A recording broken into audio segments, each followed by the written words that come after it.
Good Friday morning, folks. I'm News 18 meteorologist Cam Hotman with today's weather vlog.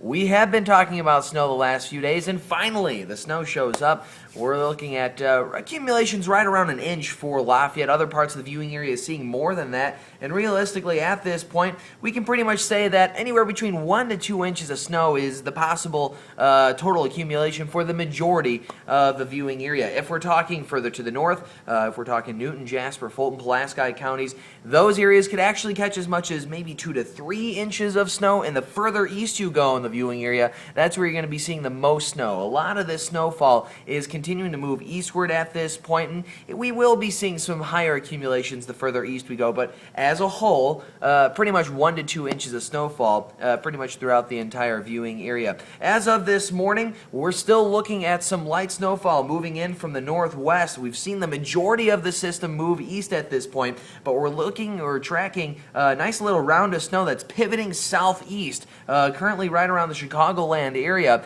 As that moves further towards the southeast, it's going to begin to move into the northern half of the viewing area, maybe clipping the northern half of Tippecanoe County as well, maybe dropping a few more flurries across Lafayette before the day is done. But it looks like the snow will be coming to an end by at least the lunch hour, maybe shortly after that. Following that, temperatures will be warming up. We're going to hit 28 degrees later today, and as the low that's producing this snowfall drags further towards our east, high pressure will begin to filter in following that. That's going to do two things. One, it's going to clear out the cloud cover, the moisture that we had. A little interesting fact, before I jump into this high pressure system, we had very low moisture this morning. Humidity was down to 47% when I got in this morning, and now it's back up to around 90%. That is because of the snowfall, but looking at the snow as you step out the door this morning, very fluffy. Not a whole lot of moisture content to it. Not very good snow for sledding or snowballs or really snowmen.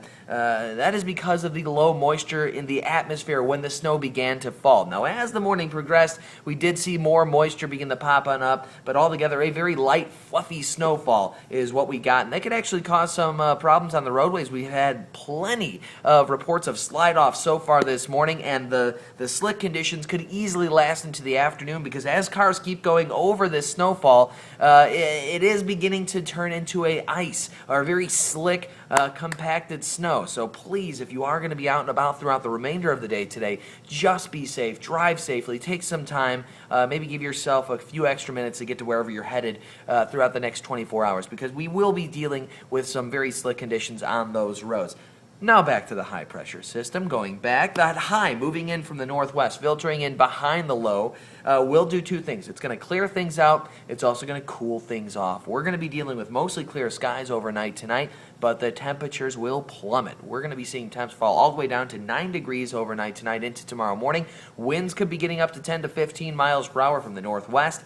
That will drop that wind chill down below zero once again. So a very cold overnight temperature before we warm up to only 22 tomorrow. Things are going to be staying cool for your Saturday, but at least they'll be sunny. Now that high that's going to be producing the northwesterly winds, the sunny skies for tomorrow, will begin to shift eastward throughout the day on Saturday. That's going to do another thing. That's going to help warm things up. It's going to begin to bring southerly winds into our viewing area for Sunday afternoon. Temperatures warming up to 32 degrees that day. So an improvement of 10 degrees for Sunday, though we're looking at another low. This time it's going to move in from the west. It's going to pivot northeast as it kicks into our viewing area.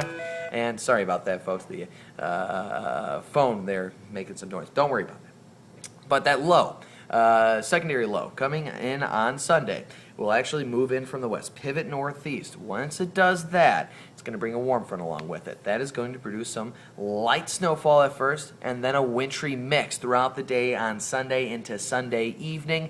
By Monday, actually before we begin the Monday, let's talk about this wintry mix a little bit more. Maybe some sleet, more likely freezing rain is what we're expecting for Sunday, which could make for some very slick conditions. It looks like the most of that freezing rain will be during the afternoon into the late afternoon, evening hours. So hopefully the majority of that ice is cleared up from the roadways by the time we get headed to work and school on Monday. But altogether, we could be looking at another slick commute to work on Monday morning because of the wintry mix. The good news is that overnight temperatures will actually be warmer Sunday night than they were Sunday afternoon. We're going to be dealing with a warm front. That's going to be producing the precipitation. It's also going to be pushing that temperature upward during the overnight hours. So that overnight low will in fact be warmer than the afternoon temperature. We continue to warm on up for Monday, though that cold front, along with the low, drags across our viewing area for to almost 2 straight days. It's going to produce a steady to scattered rainfall on Monday. 44 your high temperature will only drop to 40 Monday night, and folks, we're talking about the mid-50s by Tuesday. On top of that, mid-50s sounds great, right? Comes with a price. We're dealing with maybe a few thunderstorms. Yes, thunderstorms for the end of January on Tuesday. 55 your high temperature that day. We could even maybe I shouldn't say we're lucky, but we could be dealing with some light hail. Some small hail is a possibility. There is some convective activity in the forecast models right now, so that's something we will keep our eyes on here as we get into Tuesday. But then the cold front finally pushes through and things cool off once again. 31 your overnight low temperature Tuesday night into Wednesday morning. We only hit 35 on Wednesday.